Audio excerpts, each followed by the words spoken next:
Hello, हाय, राधे राधे। जय Shri Krishna all of student. मैं हुसैन फौजदार आप सभी का आपके अपने यूट्यूब चैनल में हार्दिक अभिनंदन करता हूँ। मेरे प्यारे विद्यार्थियों, हमारा जो प्रयास है वो निरंतर निःशुल्क क्लासेज उपलब्ध कराने का है यूट्यूब पर बिना किसी पे शुल्क के। तो देखिए, भगवान की कृपा से अगर हम पर ऐसी कृपा आपकी कृपा बनी रही तो हम आपके लिए जितना भी हो सकेगा हम निःशुल्क क्लासेज उपलब्ध कराते रहेंगे बिना किसी पे शुल्क के। जो भी विद्यार्थी कोचिंग क्लासेस का खर्च उठाने के लिए योग्य नहीं है उन सभी के लिए भी ये बहुत ही इंपॉर्टेंट होने वाली है। बिना किसी पे शुल्क के सभी क्लासेस, हिस्ट्री की क्लासेस चालू हो रही हैं, चली रही हैं। साथ साथ अब हम राजस्थान के आरबीएससी से संबंधित जो क्वेश्चन है राजस्थान की परीक्षाओं में आने वाले सभी एग्जाम के लिए, पशु पर्चर वगैरह के लिए भी राजस्थान की मॉक टेस्ट सीरीज शुरू करने वाले हैं, मॉडल टेस्ट पेपर जो आरबीएससी 6 से 10वीं तक शुरू होने वाले हैं। तो उनको हम जल्दी ही शुरू करने वाले हैं। तो देखिए, क्लास शुरू करते हैं। हमारी जो इंडियन हिस्ट्री की क्लासेस चल रही हैं उनमें मध्यकालीन भारतीय इतिहास, सल्तनत काल को हमने कवर कर लिया था। आज कराने जा रहे हैं विजयनगर साम्राज्य को।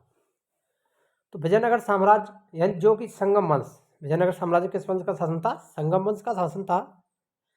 तो देखिए, विजयनगर साम्राज्य की स्थापना की बात करें तो 1336 ईस्वी में इस साम्राज्य की स्थापना की गई थी और वो किसने की थी? हरिहर एवं बुक्का के द्वारा की गई थी, जो कि दोनों भाई थे, जो 5 भाइयों के परिवार के अंग थे। विजयनगर का शाब्दिक अर्थ है जीत का शहर। विजयनगर का शाब्दिक अर्थ क्या है? जीत का शहर, मोस्ट है ये। विजयनगर साम्राज्य की स्थापना कब हुई थी? 1336 ईस्वी में हरिहर और बुक्का के द्वारा की गई थी। बार बार पूछा जाने वाला क्वेश्चन, मोस्ट इंपोर्टेंट क्वेश्चन है। जितने भी एग्जाम होते हैं यूपीएससी, आरपीएससी, उनमें सभी में कहीं ना कहीं इस क्वेश्चन से संबंधित जरूर पूछा जाता है इनको। हरिहर एवं बुक्का ने विजयनगर की स्थापना विद्यारण्य संत से आशीर्वाद प्राप्त करके की थी। ये भी मोस्ट इंपोर्टेंट है, ये आपको ध्यान रखना। किस संत से उन्होंने आशीर्वाद प्राप्त किया था? तो विद्यारण्य नामक संत से इन्होंने आशीर्वाद प्राप्त करके विजयनगर साम्राज्य की स्थापना की थी। हरिहर और बुक्का ने अपने पिता संगम के नाम पर संगम राजवंश की स्थापना की थी। तो इनके पिता का नाम था संगम, उन्हीं के नाम पर इन्होंने इस वंश का नाम दे दिया गया था संगम राजवंश। विजयनगर साम्राज्य की राजधानी की बात करें तो हम्पी इसकी राजधानी थी। ये भी पूछा जाता है क्वेश्चन कि विजयनगर साम्राज्य की राजधानी क्या थी? तो हम्पी थी। मोस्ट इंपोर्टेंट क्वेश्चन है ये।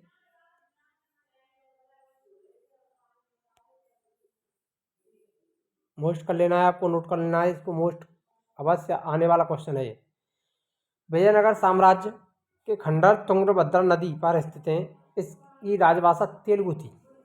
कौन सी थी? तेलुगु। यानी विजयनगर जो साम्राज्य था वो दक्षिण भारत का राज्य था। हरिहर और बुक्का पहले वारंगल के काकतीय शासक प्रताप रुद्रदेव के सामंत थे। मोस्ट इंपोर्टेंट है, ये भी पूछा जाता है। हरिहर और बुक्का किसके सामंत थे? तो वारंगल के काकतीय शासक जिसका नाम था प्रताप रुद्रदेव, उसके सामंत थे। विजयनगर साम्राज्य पर क्रमशः निम्न वंशों ने शासन किया, जिनमें सबसे पहला आता संगम, स्लोब, तुलुव और अरावेडु वंश। इन्होंने विजयनगर साम्राज्य पर शासन किया था। बुक्का प्रथम ने वेद मार्ग प्रतिष्ठापक की उपाधि धारण की थी। कौन सी उपाधि धारण की थी? वेद मार्ग प्रतिष्ठापक की उपाधि किसने धारण की थी? बुक्का प्रथम के द्वारा। हरिहर द्वितीय ने संगम शासकों में सबसे पहले महाराजा धीराज की उपाधि धारण की थी। संगम शासकों में सबसे पहले महाराजा धीराज की उपाधि धारण करने वाले कौन थे? तो वो थे हरिहर द्वितीय। इटली का यात्री निकोलो कांटी विजयनगर की यात्रा पर देवराय प्रथम के शासनकाल में आया था। मोस्ट इंपोर्टेंट, इटली का यात्री था निकोलो कांटी, जो कि विजयनगर की यात्रा पर किसके समय आया था? देवराय प्रथम के काल में आए थे। देवराय प्रथम ने तुंगभद्रा नदी पर एक बांध बनवाया, ये मे नहीं है, ने है, ताकि जल की कमी को दूर करने के लिए नगर में नहरें लाई जा सकें। सिंचाई के लिए उसने हरिद्र नदी पर बांध बनाया था। संगम वंश का शासन, सबसे प्रतापी राजा, संगम वंश के सबसे प्रतापी राजा की बात करें तो देवराय द्वितीय थे।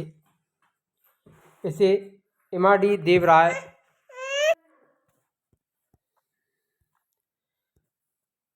देखिए, संगम वंश का सबसे जो प्रतापी राजा था वो देवराय द्वितीय था। इसे इमाडी देवराय भी कहा जाता है। फारसी राजदूत अबुल रजाक देवराय द्वितीय के शासनकाल में विजयनगर आया था। फारसी के राजदूत थे जिनका नाम था अब्दुल रजाक, किसके समय आए थे? देवराय द्वितीय के शासनकाल में। प्रसिद्ध तेलुगु कवि श्रीनाथ कुछ दिनों तक देवराय द्वितीय के दरबार में रहे थे। देखिए, फरिश्ता के अनुसार देवराय द्वितीय ने अपनी सेना में 2000 मुसलमानों को भर्ती किया था। कितने मुसलमान किए थे? 2000। और उन्हें जागीर प्रदान की थी। किसके द्वारा दी गई थी?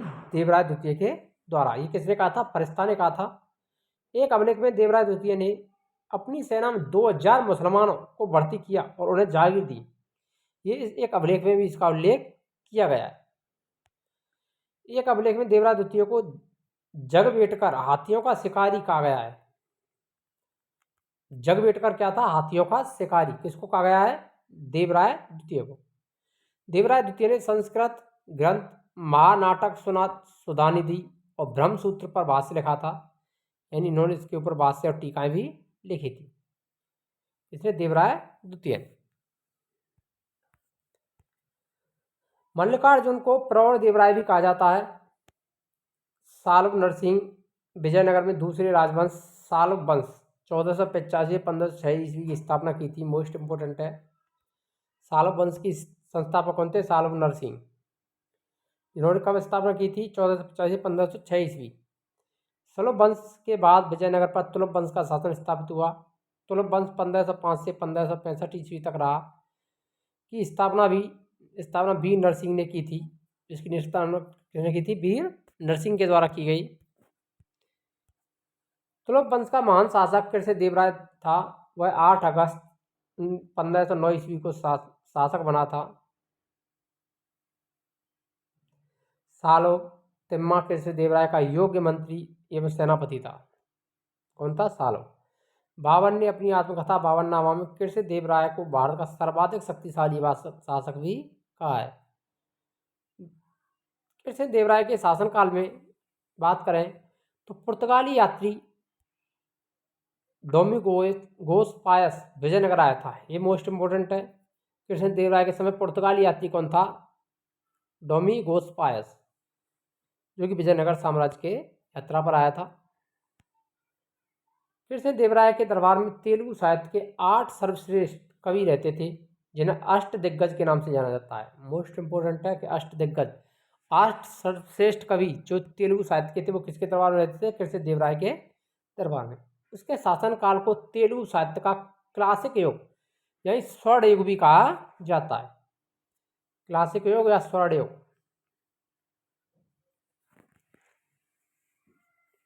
किसके शासन को कहा जाता है? कृष्ण देवराय के शासन को। यानी तेलुगु साहित्य का क्लासिक युग किसके शासन को कहा जाता है? तो कृष्ण देवराय के शासन को कहा जाता है। कृष्ण देवराय ने तेलुगु में अमुक्त माल्याद एवं संस्कृति में जामवती कल्याणम की रचना की थी। पांडुरंग महामतम्य की रचना तेनालीराम रामकृष्ण ने की थी। मोस्ट इंपोर्टेंट है। ये तो नाम आपने सुना ही होगा तेनालीराम का। तो उसने पांडुरंग महामतम्य की रचना की थी। नागलपुर नामक नए नगर हजार एवं विठल स्वामी मंदिर का निर्माण कृष्ण देवराय ने करवाया था। कृष्ण देवराय की मृत्यु 1529 ईस्वी में हुई। ये मोस्ट इंपोर्टेंट है। विठल स्वामी मंदिर का निर्माण किसके द्वारा किया गया था? कृष्ण देवराय के द्वारा किया गया था। कृष्ण देवराय ने आंध्र भोज, अभिनव भोज, आंध्र पितामह आदि उपाधियां धारण की थी। ये इसकी उपाधियां ये पूछे जाते हैं।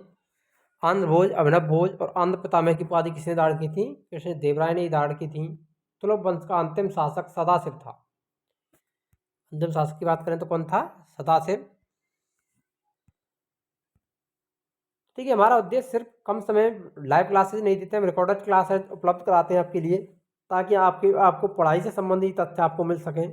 हम टाइम को लंबा नहीं खींचना चाहते हैं, कम समय में ही आपके लिए बहुत ही इंपॉर्टेंट फैक्टों को उपलब्ध करा रहे हैं, क्योंकि आपके लिए परीक्षा की दृष्टि से बहुत महत्वपूर्ण होने वाले हैं। राजसी तंगड़ी या तलीकोटा भन्नीहट्टी का युद्ध 23 जनवरी 1565 ईस्वी को हुआ था। इस तलीकोटा का युद्ध जिसका नाम है बन्नीहट्टी, और राजसी तंगड़ी। इस युद्ध के कारण विजयनगर का पतन हुआ था। मोस्ट इंपोर्टेंट है, तालीकोटा का युद्ध पूछा जाता है। 23 जनवरी 1565 ईस्वी को हुआ, जिसके कारण विजयनगर साम्राज्य का समापन हुआ था, यानी उसका पतन हो गया था। विजयनगर के विरुद्ध बने दक्षिण राज्यों के संघ में शामिल था बीजापुर, अहमदनगर, गोलकुंडा और बीदर। इस संयुक्त मोर्चे का नेतृत्व अली आदिल शाह के द्वारा किया गया था। मोस्ट इंपोर्टेंट है, विजयनगर के विरुद्ध जो दक्षिण राज्यों का संघ बना था, उस संघ में कौन कौन से शामिल थे? बीजापुर शामिल था, अहमदनगर शामिल था, गोलकुंडा और बीदर। इनका नेतृत्व, संयुक्त मोर्चे का नेतृत्व अली आदिल शाह के द्वारा किया गया था। तालीकोटा के युद्ध में विजयनगर का नेतृत्व राम राय ने किया था। ये भी इंपोर्टेंट है कि तालीकोटा का युद्ध 23 जनवरी 1565 को हुआ, जिसमें विजयनगर का नेतृत्व राम राय के द्वारा किया गया था। विजयनगर के राजाओं और बहमनी के सुल्तानों के हित 3 अलग अलग क्षेत्रों में आपस में टकराते थे। तुंगभद्रा के दोआब में, कृष्णा गोदावरी के कछार में और मराठवाड़ा के प्रदेश में। तालीकोटा युद्ध के बाद सदाशिव ने त्रुमल के सहयोग से पेनुकोंडा को राजधानी बनाया। तो पेनुकोंडा को राजधानी किसने बनाया था? सदाशिव के द्वारा पेनुकोंडा को राजधानी बनाया था। किसके सहयोग से? त्रुमल के सहयोग से। और उसने वहां पर शासन करना प्रारंभ कर दिया था। विजयनगर के चौथे राजवंश अराबीडू वंश 1570 से 1672 ईस्वी की स्थापना त्रुमल ने सदाशिव को अपदस्थ कर पेनुकोंडा में की थी। कहाँ पर की थी? पेनुकोंडा में। कौन सा वंश? अराबीडू वंश। अराबीडू वंश का अंतिम शासक रंग तृतीय था। अराबीडू शासक वेंकट द्वितीय के शासनकाल में ही वोडेयार ने 1612 ईस्वी में मैसूर राज्य की स्थापना की थी। तो मैसूर राज्य की स्थापना किसने की थी? वोडेयार ने 1612 ईस्वी में। विजयनगर साम्राज्य की प्रशासनिक इकाई की बात करें तो क्रमशः घटते क्रम में इस प्रकार से हैं। प्रांत, जिसको मंडल कहा जाता था, कोट्टम, बलनाडु जिला, नाडु, मेला ग्राम, 50 ग्रामों का समूह और ग्राम। ये मोस्ट इंपोर्टेंट है, इसको ध्यान रखना कि विजयनगर साम्राज्य की प्रशासनिक व्यवस्था का क्रम पूछा जाता है। प्रांत को मंडल कहा जाता था, कोट और प्रांतों को या मंडल को किस में बांटा गया था? कोट्टम या बलनाडु में बांटा गया था, जिसको जिला कहते हैं।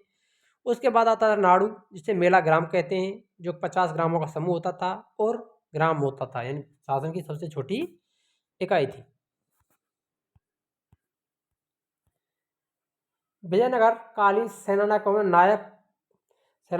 नायक कहा जाता था। ये नायक वस्तुतः भूसामंत थे, जिन्हें राजा वेतन के बदले अथवा उनकी अधीनस्थ सेना के रखरखाव के लिए विशेष भूखंड देता था, जो अमरम कहलाता था।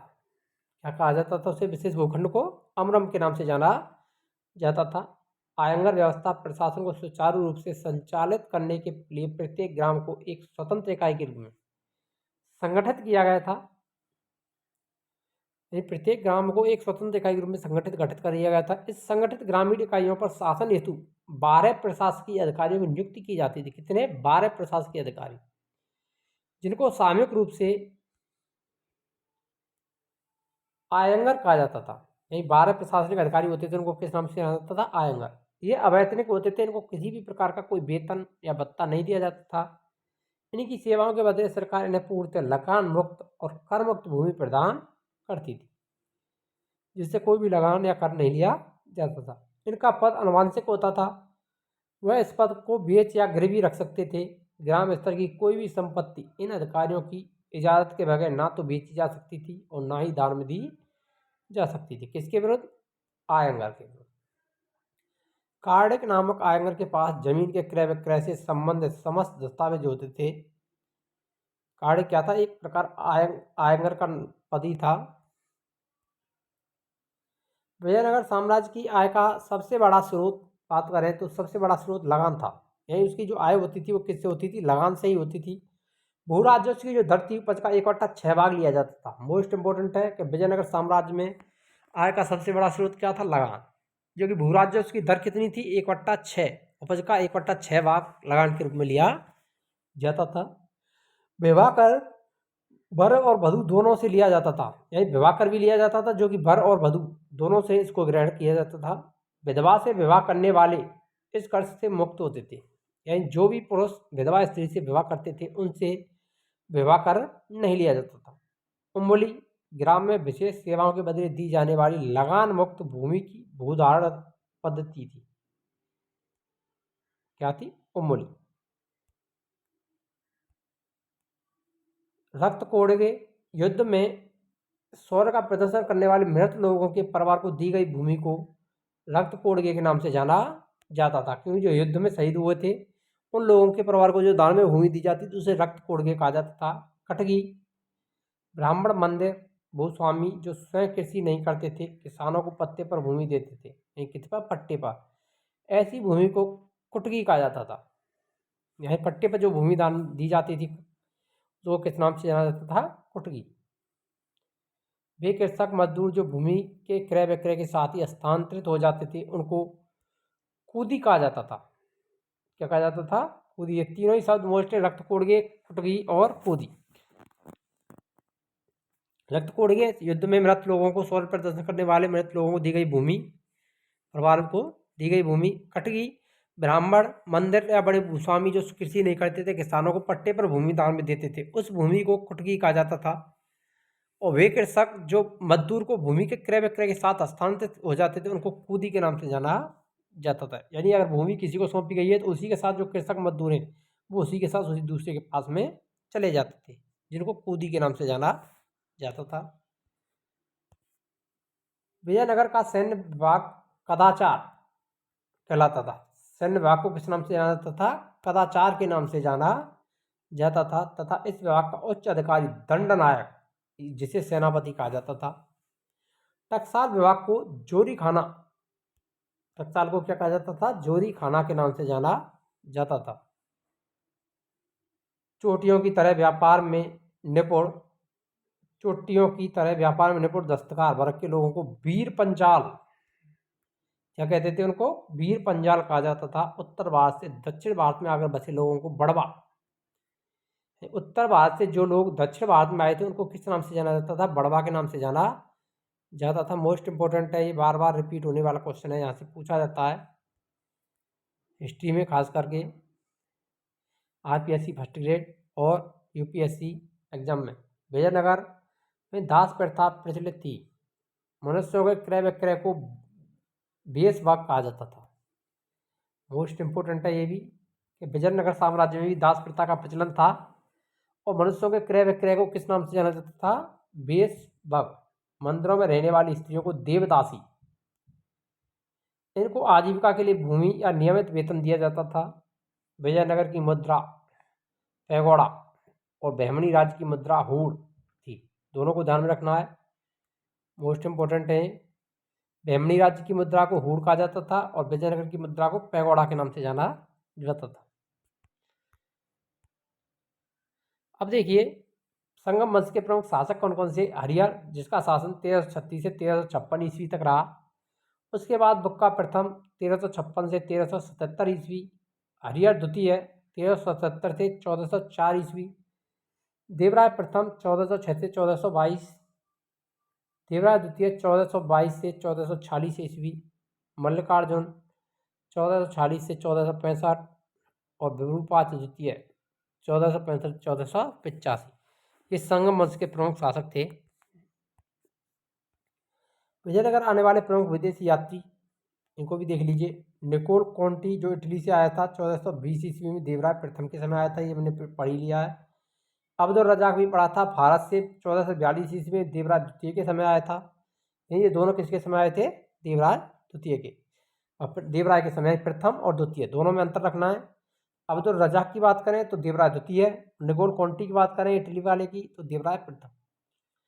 नूनाज पुर्तगाल से 1450 ईस्वी में मल्लिकार्जुन के समय आए थे। डोमे पायस पुर्तगाल से 1515 में कृष्ण देवराय के समय आए थे। बारबोसा पुर्तगाल से 1516 ईस्वी में कृष्ण देवराय द्वितीय के समय आए थे। यानी ये दोनों कृष्ण देवराय के समय आए थे। अगर वीडियो अच्छी लगी हो तो वीडियो को लाइक करें, शेयर करें और कमेंट करें। मिलते हैं नेक्स्ट वीडियो में, तब तक के लिए जय हिंद, राधे राधे, जय श्री कृष्णा।